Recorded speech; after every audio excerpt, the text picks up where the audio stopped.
And we had a view for a moment there as, again, passing over ground stations. And that's what provides us the great views that you've been seeing throughout today's broadcast inside the Dragon spacecraft. And there's a great look at that single Merlin vacuum engine that helped propel Crew-11 into orbit. And a great view of looking outward across the arch of the Earth.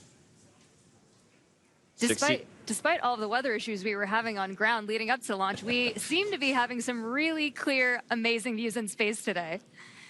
And now 16.5 minutes into flight, you're right. It was threading the needle, but they were able to get up and about above the clouds. And even watching that ascent for stage one was wonderful to see them bypass those clouds that we were talking about a lot today. But again, as we await for further views inside the Dragon spacecraft and from their pursuit, Crew-11 to the International Space Station, we're now standing by for nose cone deploy as the team on the ground in Hawthorne, California, right there inside SpaceX Mission Control, actively monitoring all of those systems. You mentioned the Eclipse system inside, and once everything checks the appropriate boxes, then Crew-11 can doff or get out of their spacesuits, those new IVA suit for Mike Fink and company.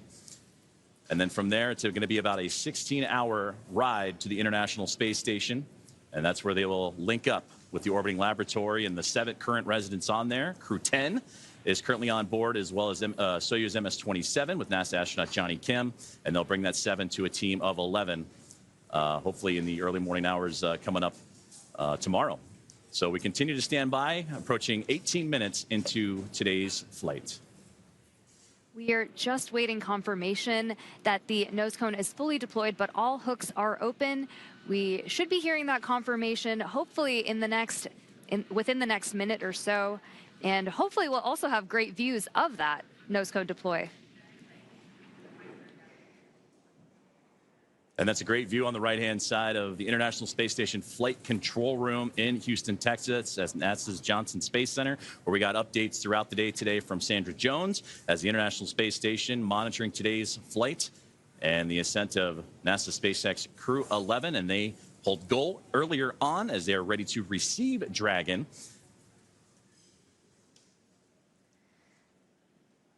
And we just received confirmation that the nose cone has completely opened and deployed. So great news, as again, all those checkouts continuing to happen for Crew-11 after a successful on-time liftoff today. And they were able to get past the clouds, the weather that we've been monitoring, and a successful first stage and second stage performance to propel them into orbit. Crew-11 is comprised of NASA astronauts Zena Cardman and Mike Fink, along with JAXA astronaut Kimia Ewing and Roscosmos cosmonaut Oleg Platonov. And they are now safely in orbit following that approximately 9-minute ride after liftoff today from NASA's Kennedy Space Center in Florida. The crew now, as mentioned, has a little bit about a 16-hour journey before they reach their destination. Dragon SpaceX, we see a nominal nose cone opening at TCS and forward bulkhead to Draco checkouts. Great call out right there. Dragon copies all. Good news. And that's what we were waiting for there, was that call up to crew. Looking forward in the timeline, you have your first burn up on your forward view. That's the phase burn in approximately 25 minutes. We will also be monitoring the stage 2 deorbit to give you the go for suit doffing, and we're expecting that at T plus 45 minutes. Dragon copies. We'll be monitoring, and T plus 45 approximately for suit doffing. We're with you in the timeline.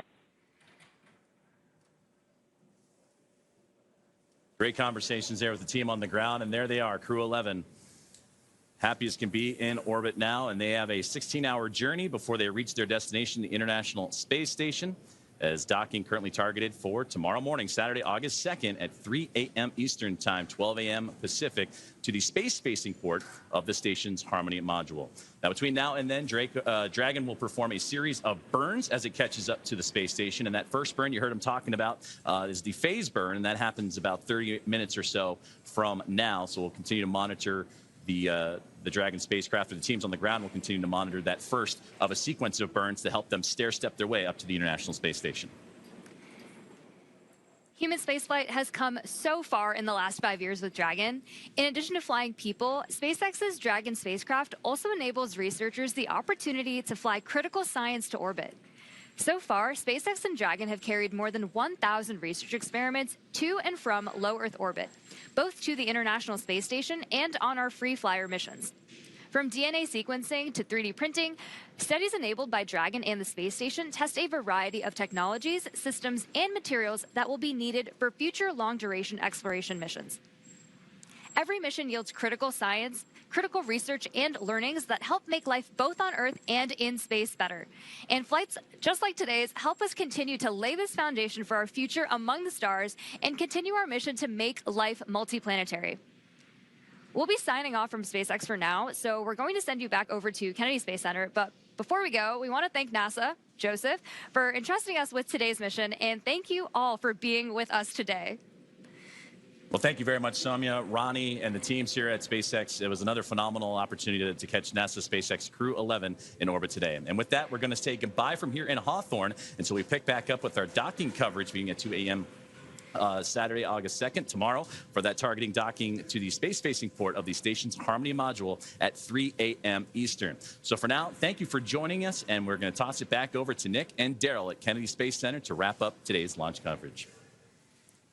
Great job. If you're just joining us, welcome back to the Kennedy Space Center in Florida. I'm Daryl Nail here with NASA astronaut Nick Hague. Just moments ago, we saw Crew-11 safely on orbit with the nose cone open, checkouts complete, and a few words from the crew as they settled into their new environment aboard Dragon. And Nick, watching him in that moment, floating free, you must feel good about your friends and colleagues successfully getting to orbit today. Absolutely. You know, at the moment of liftoff, the tingle on the back of your neck, the chills, and watching them go into orbit, and then to hear them call down after they're there safely, the joy in their voice, and then the gratitude for the teams that got them there. Just you can't help but feel awesome right now. Everybody that's associated with this launch. And now it comes, a completion for Zena Cardman, the commander, who was part of Crew-9, was pulled off that mission. You continued on. This is now her chance. Now she's in space. She had to wait a little bit longer, but now finally gets to fly. Yeah, it's a full circle moment, and it's a thrill to be here and just be part of it. We appreciate you from the very start saying that you wanted to document this moment with her here at the Kennedy Space Center, watching them go up at that moment. Mike Fink has been around for a while. He's a veteran astronaut, but there's been quite a gap. He finally now, after 14 years, back up in space. Yeah, talk about patience being a key quality of an astronaut. It's not just sitting strapped into a rocket for 2.5 hours prior to launch and not being able to move. It's, doing your job and waiting for your opportunity, and that might be a decade or more. And to take that time and to do so much with it while you're still waiting to launch into space, it just shows the character that he has.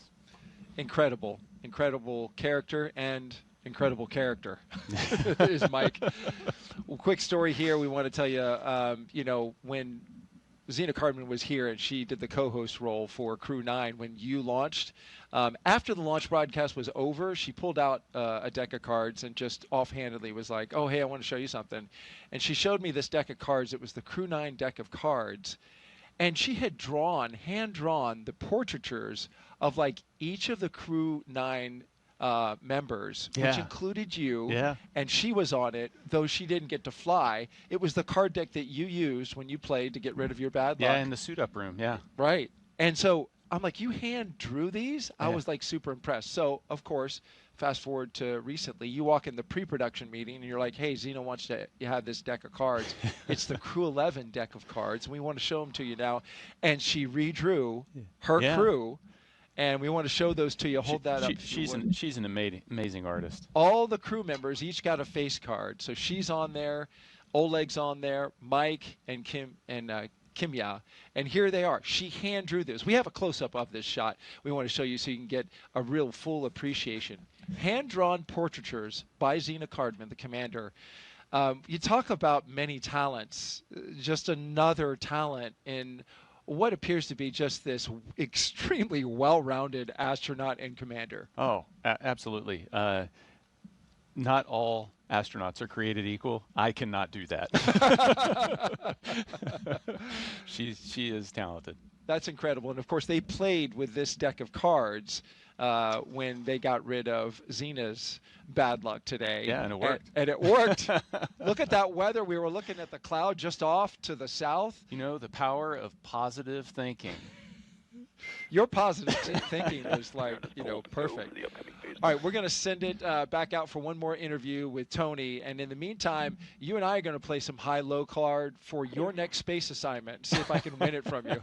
Tony, take it away. Thanks, Daryl. Looking forward to who wins that game. You know, joining me is now Stephen Chan with the Commercial Crew program. Stephen, I mean, what an amazing launch and landing of Falcon's first stage. How you feeling? That was amazing, Tony. You know, to watch the Crew-11 Dragon flying up on the Falcon 9, just it's incredible, you know, to see that. On a personal note, Mark Fink is a dear friend of the family, and it warms my heart to see him to go back to space station to work and live there. I am the external liaison for the Commercial Crew program, so it's my job to make sure that our external partners are coordinated and informed to support our missions, and those partners include Coast Guard, FAA, Air Force, Space Force, and other DoD partners. Today, the Coast Guard is out there making sure the waterway is safe, and you know, FAA is clearing the waterway. So it is. I get to see how much work it goes behind the scenes to make sure our missions are successful, and I am looking forward to have the Crew-11 get on orbit and then come back safely with Crew-10.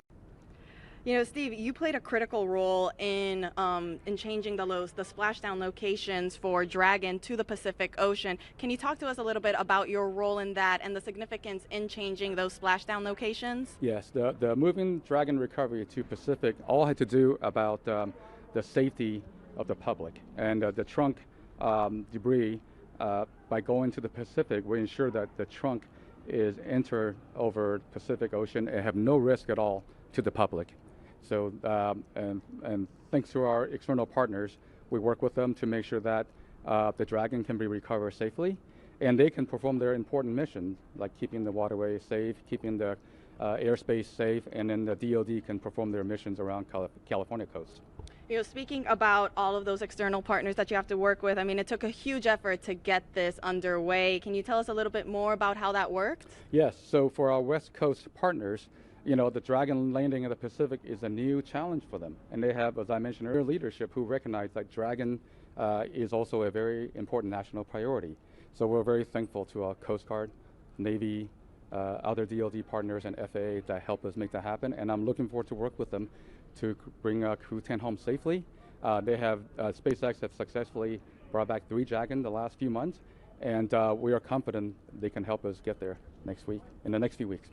Absolutely. Yeah, absolutely, Steve. I mean, you know, we just launched, but like you said, we now have the rest of the mission. We have to bring Crew-10 home. Can you tell us what are the next steps for you? Where will you be going next? We'll be working with SpaceX and our government partners to make sure we look at those reentry opportunities and coordinate and inform each other, you know, all the important activities. So it's just a lot of coordination, and we're thankful that our partner worked with us on this national priority.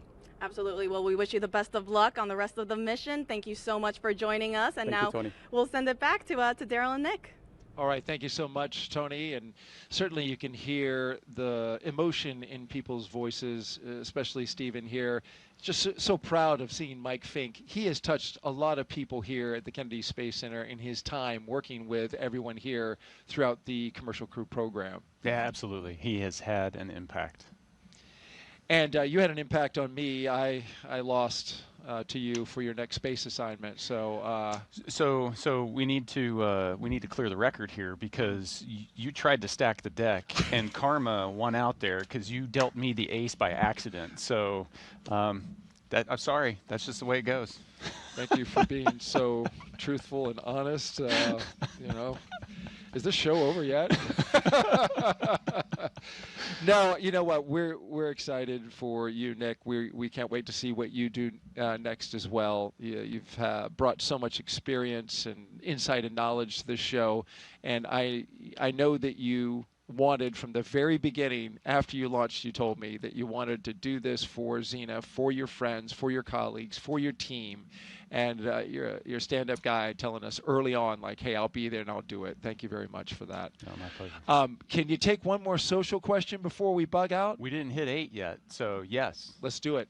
One more social question. Let's see if we can get it fired up here. Yes, Aaron Anzar is the winner with, what is your best memory as an astronaut? Well, you can imagine there are so many memories that are created. I've listened to you for a couple days now, and it's fascinating to hear each and every one that you remember.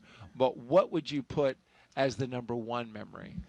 You know, the image, if I try to sum up my 12 years of doing this job, the image that kind of brings it all together in my mind is just another Friday night floating around the table in the Russian service module, having dinner with our playlist. It's an eclectic playlist of music that mixes in everybody's favorites. So you've got Russian traditional folk music and hard rock and American country western, and it's just the culture that the crew has built, and me trying to talk with my cosmonaut colleagues in broken Russian, and them talking to me in broken English, and we develop our own language, and we're sharing what's going on with our families, and birthdays and anniversaries. It's just life, and we've built that in space.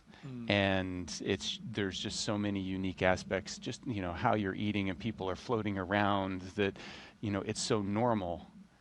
It becomes so normal to do that, and that's my hope, is that we can get more people to experience that normal living in space, but also that normal of bringing together people from around the globe and just getting to know each other. Yeah, understanding each other, appreciating where we come from as different countries. What strikes me about that is a memory that you chose is you went on EVAs. You went outside the spacecraft, outside and saw the entire planet underneath your feet, but you pick a very human moment as the memory, a bonding moment among your crew that stands out as the number one. I'm sure there's a ton of great memories, but it was the human one at the end of the day. I mean, you can spend all day in the cupola staring at the Earth, and it's an amazing view.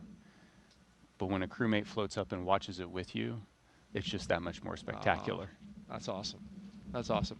Nick Hague, NASA astronaut, and a brigadier general with the Space Force. Thank you so much for being here. You did a fantastic job. And with that, our coverage comes to a close. But the journey for Crew-11, well, it is just beginning. After a stunning launch from Kennedy Space Center and a successful ride to orbit, the crew is now on their way to the International Space Station. This is a shortened trip, 15.3 hours, with docking targeted for a Saturday, August 2nd.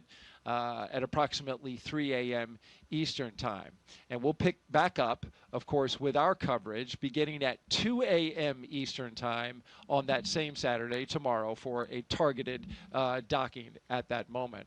And so with that, we want to just say thank you to everyone who was participating in this show today. If you want to follow along with the mission, Crew-11's journey to the space station, just by check in with our real-time mission audio. It will have the flight controllers communicating with the team. You can check that out. The QR code that's at the bottom of your screen now, you just pull out your phone and scan that. You can watch on your phone or watch on your TV with a streaming app. We'll pick back up live with broadcast coverage about 2 hours before docking right here on NASA Plus. Nick, thanks again. Really appreciate it, man. 2 launch attempts. I mean, you were fantastic. This is a long slog through the day, but it's wonderful to document seeing your friends go up to space. Yeah, wouldn't want to be anywhere else. Absolutely. So with that, thank you so much for joining us. Have a great afternoon, everyone, and thank you again for watching us get these astronauts to space. Continue to follow us as well, and make sure that you keep looking up.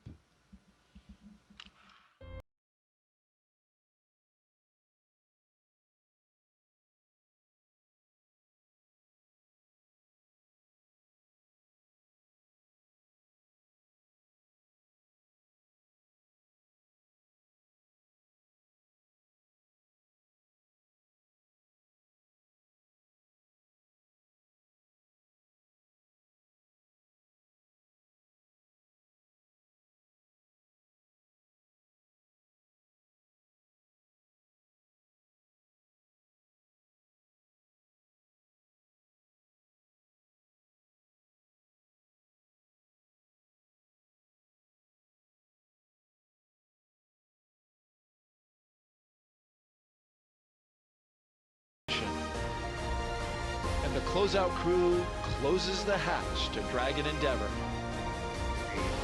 3, 2, 1. Ignition. Ignition's full power and liftoff. Go Falcon, go NASA, go Crew-11. Together we rise as NASA's SpaceX Crew-11 heads up to the International Space Station. Vehicle is pitching downrange. 1.7 million pounds of thrust. Propulsion is nominal. Propelling Falcon 9 as the vehicle pitching downrange and making its way up the East Coast, and will soon join Expedition 73 aboard the orbiting laboratory.